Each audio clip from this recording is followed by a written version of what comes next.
Forget the 8 p.m. news. The biggest geopolitical shock right now is not happening in the parliament, but is taking place in the World Cup stadiums in the US, where thousands of Europeans realize the America they despise through the TV screen is actually the paradise they have longed for. But this is something I've never, ever seen in the UK before. Look. I need to go back. I just want to say big up America, man. Not many people walking around London with a smile on their face. I'm missing the flavours, okay? Us Brits aren't used to flavouring and spices, right? My palate changed. For decades, the mainstream European media has painted a picture of an unstable America to scare the public. But what is the truth? The real experience at the World Cup is completely contrary to all of that. Today, we will decode the greatest spiritual migration of the decade through the lens of the World Cup. Hit the like button, because this video will completely change the way you view geopolitics and everyday life.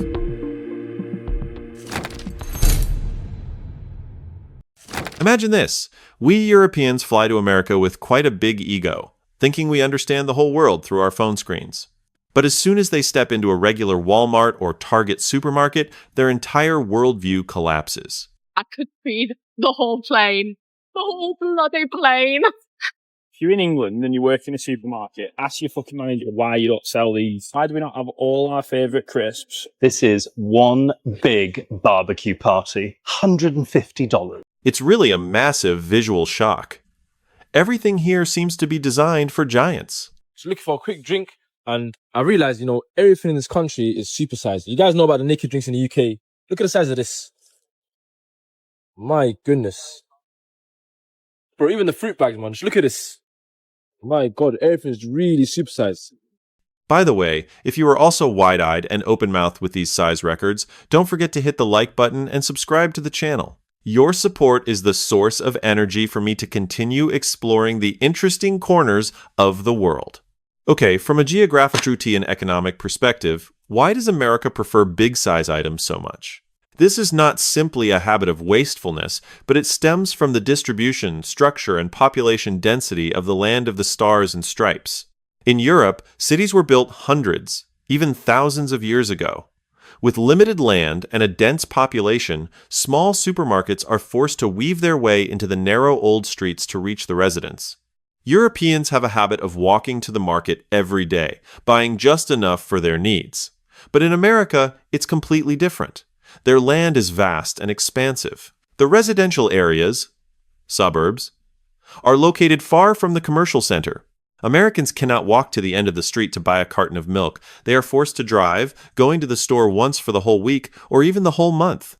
To optimize transportation costs for both the supply chain and consumers, manufacturers are required to package products on a massive scale. That's why 4-liter milk cartons and giant pillow-sized bags of chips were created. Size of the country, sometimes I feel like I'm invisible, like truly, because it's like you're a little something in the midst of every other thing that's so big.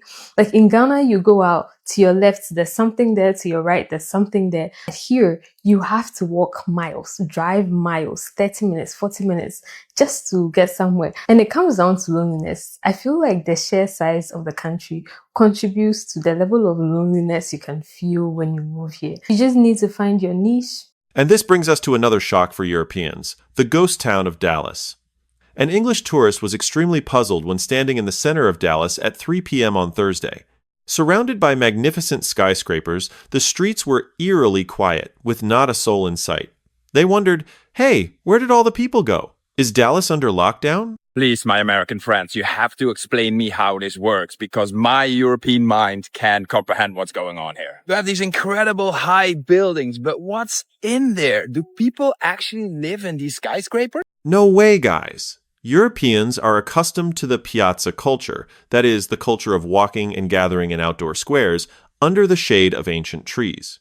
But in the southern states of the United States, like Texas, summer temperatures often reach 36 to 40 degrees Celsius, scorching hot like a bread oven. In that weather, no one is foolish enough to walk outside and expose themselves to the heat. The entire life, from eating, shopping, to meeting partners, has been moved by Americans into the huge complexes, where the central air conditioning system runs briskly, chilling to the bone. They drive from their home parking garage directly to the office building's parking garage.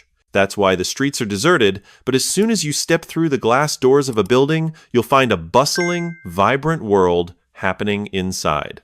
This difference in infrastructure and weather has led to some extremely comical misunderstandings for tourists when they first arrive in the US. But the immense scale of America doesn't stop at supermarkets or skyscrapers. What truly leaves Europeans in awe is the way Americans connect with each other, and a unique cultural trait that we often refer to as the kindness of strangers. Let's continue to see how Americans have caught on to the British Reserve. Speaking of culture shock, there are things that don't lie in the size of buildings or milk bottles, but rather in the way we interact with each other every day. Europeans often pride themselves on their elegance, but when faced with the warmth of Americans, they completely freeze up.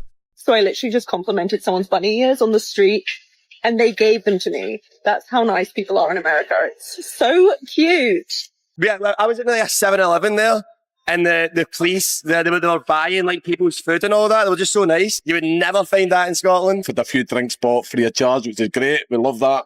And this is the peak of confusion. The word, excuse me. British tourists share that back home. When someone says, excuse me in a store, it often carries a slightly annoying tone like, hey, move out of the way, you're blocking my path. So, when they came to America, even if two people just accidentally made eye contact from a distance, Americans would still smile and say, excuse me, very naturally. This makes the young British people freeze for a few seconds, wondering, did I do something wrong? Are they annoyed with me? But no, that's just how Americans show respect for your personal space. This sweetness sometimes makes the skeptical minds of Europeans initially think it is fake. But is it really fake? If you're also curious to know the answer, hit the subscribe button now, and we'll dissect it right away. To understand this profound difference, we must delve into history to decode the frontier culture of America. The foundation of American society was built by waves of immigrants from all over the world. When they set foot in a completely new land, facing the wild nature and countless dangers, they had no peaceful towns or ancient clans to rely on. The only way to survive was for them to actively open their hearts, make friends, and quickly cooperate with the strangers around them. Openness, friendliness, and warmth are not just personality traits, they were once a mandatory survival tool for Americans. To this day, that DNA still flows in their veins. So another observation from being in the A is that Southern hospitality is real. It's not just a myth, it's a real thing, and I've experienced it firsthand. You could be walking down the street and someone will be like, good morning, sir. How are you, sir? It's like, wow, that person actually acknowledged me and spoke to me. Like the customer service, when you go into a restaurant, a bar, anything, a shop, how are you doing today, sir? How can I help you, sir? Like, it's good manners, and people seem to be happy to be working, doing their job. In contrast, England and much of Europe carry the mindset of a society with a long history of a class-based system. In a narrow society with a clear hierarchy, people learn to protect themselves by the principle of mind your own business. That is, not interfering in others' affairs to maintain a safe social distance. For the British, suddenly striking up a conversation or complimenting a stranger on the street is considered an invasion of personal space, even rude. Therefore, when Europeans first experience the warmth of Americans, they often have a defensive reaction. But when they live here long enough, they realize that this openness brings immense spiritual value. It helps relieve the pressures of life, making people feel less lonely and always welcomed. Many tourists admit that they feel much happier and more in love with life when living in an environment where people are always ready to exchange smiles and good wishes. However, the warmth in daily communication is just the tip of the iceberg. The deeper difference lies in how these two societies perceive an individual's success and failure.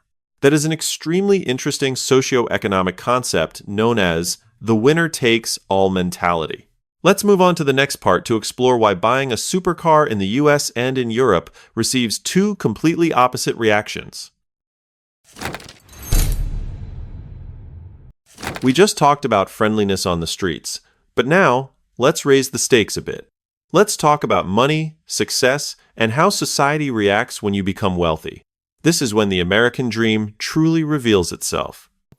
They were born in that house. How mad is that? Genuinely, people will fill you with encouragement. They'll check on you to see how you're doing, and that's not from a jealousy point of view. That's because they genuinely want you to. According to this friend of mine. In Australia, as soon as you earn a bit of money and treat yourself to a Lamborghini supercar, you immediately become a target of societal criticism. From neighbors, friends, to strangers driving alongside, they look at you with daggers, envy, and full of judgment. But what if he moved to America? Completely the opposite. The American actively rolled down the car window, excitedly shouted, "Hey buddy, what a beautiful car! What do you do that's so great? Share a bit, please?" They have no ill intentions. They are simply curious, positive, and want to learn from successful people. This difference is not coincidental, everyone. If you feel that this segment resonates with your long-standing concerns about the wealth mindset, don't hesitate to hit the share button on this video. Your sharing will help spread these extremely valuable perspectives to more people. In social psychology and economics, these two opposing reactions represent two extremely famous mindsets: tall poppy syndrome and winner mentality. Tall poppy syndrome is an extremely popular term in Australia, the UK, and many European countries. Imagine a wheat field. If there is a stalk that intentionally grows taller than the others, people will find a way to trim it down to keep the entire field looking even. In society, it's the same. In many European countries, being too outstanding, too successful, or too wealthy is sometimes seen as a deviation that annoys the community. People tend to pull exceptional individuals down to the average level to maintain a forced social equality. They prefer safety, mediocrity, and those who break out of that comfort zone. Completely opposite, America operates based on a winner mentality. America is a meritocratic society where personal success is not judged but seen as a great source of inspiration for the community. When Americans see you driving a supercar, their first thought is not, "This guy must be involved in shady business," but rather, "If he can do it, I can do it too." They want to know your secret to success to upgrade themselves. The economic consequences of these two mindsets are extremely dire.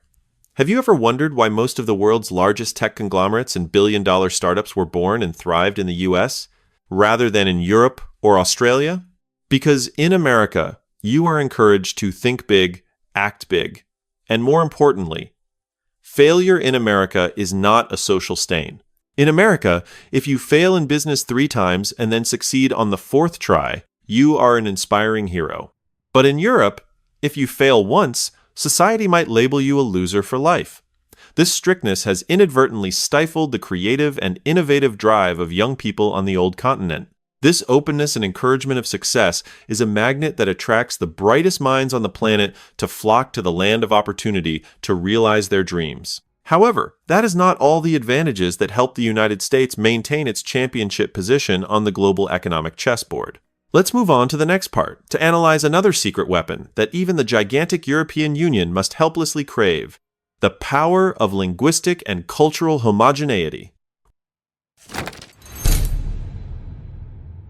We often hear that the European Union, EU, is an economic power that can stand on par with the United States.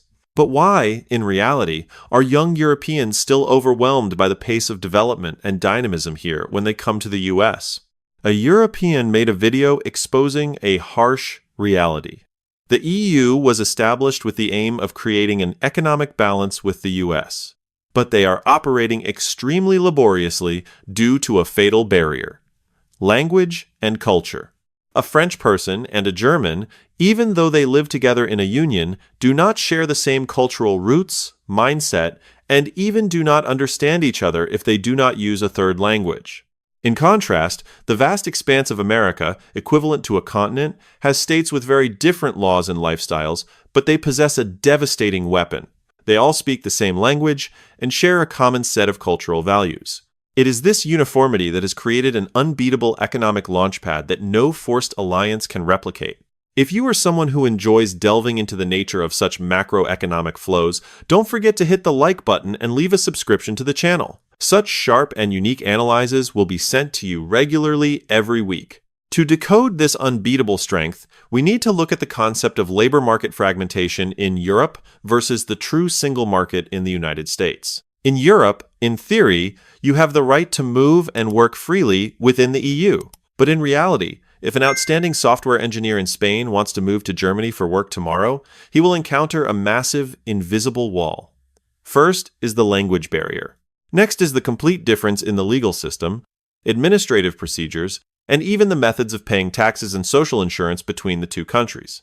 This transition process takes several months, even years, to adapt. What is the result? The flow of brainpower and human resources is blocked, unable to be allocated to where it is most needed quickly. And what about in the US? America operates like a gigantic single entity. A programmer in New York, feeling frustrated with the high cost of living, could completely decide to quit their job, pack their bags, and fly to Texas or California the very next day to start a new job. No language barriers, no need to relearn labor laws from scratch, a perfectly synchronized banking and payment system. This absolute flexibility is the root that creates the strong hustle culture of the United States. When the labor market operates smoothly without any obstacles, it creates pressure but also an extremely fierce competitive drive. People here are always in a state of motion, seeking better opportunities, earning more money, and advancing faster. The flow of investment capital and high-quality labor resources moves continuously at the speed of light, helping the American economy maintain incredible optimization and resilience. European press may criticize the American culture of overwork, but for ambitious young people eager to assert themselves and get rich quickly, the flexibility and open opportunities in America seem like a paradise they cannot find in a somewhat aging and rigid Europe. However, the journey of European tourists exploring America is not just about dry economic lessons. When night falls, they also encounter entertainment spaces and culinary experiences that are unbelievably wild. Let's move on to the next part to see how the gigantic sports supermarkets with their indoor Ferris wheels have left the British utterly speechless. After straining our brains with macro analyses, let's relax and have some fun. Europeans, who are used to quaint, charming little shops, find themselves frozen for 5 seconds when they step into the massive entertainment complexes of America, unsure if they are shopping or at Disneyland. Look at the expression of this English guy when he stepped into the Scheels supermarket. Right in the middle of the store, a giant Ferris wheel catches the eye, spinning steadily. Next to it is a gigantic aquarium full of swimming fish, an indoor basketball court, and even a bowling alley. The guy could only cry out, "I just intended to buy a pair of sneakers. Why do I suddenly find myself standing in line for a Ferris wheel like this?" Not to mention, take a look at the gigantic Buc-ee's gas station with hundreds of gas pumps stretching endlessly, or the Terry Black's barbecue in Austin, Texas, with smokehouses as big as submarines. Looking at the juicy, fatty smoked brisket, just putting it in your mouth makes it melt automatically. My English friend, after taking a bite, exclaimed reverently, "God bless American food. It truly is an extreme delight for the taste buds." If you are also a food lover and enjoy high-end service experiences like this, hit the like and subscribe button now. I guarantee that on my channel, there are always high-quality spiritual dishes available for you every day. But from these excited reactions, I want to point out a classic mistake that almost 90% of European tourists, and even those from around the world, often make when they first come to the US. That is, they only visit New York, Los Angeles, or Las Vegas.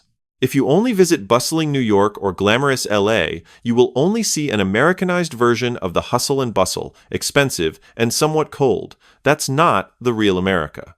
To truly feel the soul of the land of the free, you must bravely step out of your comfort zone and head toward the central or southern states like Texas, Tennessee, Ohio, or Utah.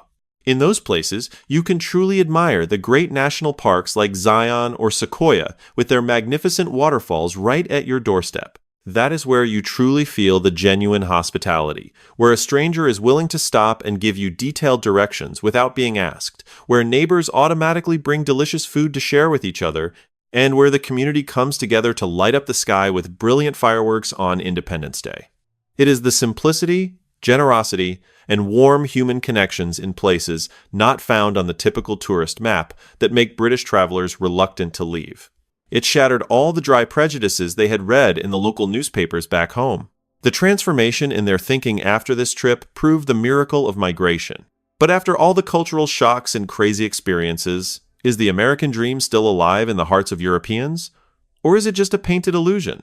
Let's move on to the final part, the conclusion of the video, to reflect together on whether America truly is the destination of a new generation's life. So we have gone through a long journey filled with laughter, cultural shocks, and even macro perspectives from the World Cup fans this time. At this point, the biggest question arises: is the American dream really still alive, or is it just an illusion painted by the media? The truth is that America has never been perfect. This country is still facing countless tough problems, from the expensive healthcare system to the complex wave of immigration. But this World Cup has proven one thing: the American dream has never died. It is just transforming. Now, it is no longer just a dream of quick wealth, but a dream of freedom. The freedom to think big, the freedom to dedicate oneself fully and to be honored by society in the most deserving way. For European travelers stepping out of their dreary comfort zones to come here, America offers them a positive energy they have never experienced back home. And what about you? If tomorrow an opportunity arises for you to move to the US to live and work, would you be ready to pack your bags and go right away? Or would you still choose the calm, slow pace of Europe? Please leave your comments in the section below. I would love to read and discuss with you. If you find this video offers you fresh and interesting perspectives, don't forget to hit the like button, subscribe to the channel, and turn on the notification bell so you won't miss the next in-depth analysis videos. This video is based on real reactions from international tourists and objective analyses from an economic and social perspective. All shared information is for reference, entertainment, and academic purposes only, and does not represent any immigration, financial advice, or extreme political views. Always have a multifaceted perspective when approaching any issue. Thank you all very much for accompanying me until these final moments. Goodbye and see you again on the next journeys.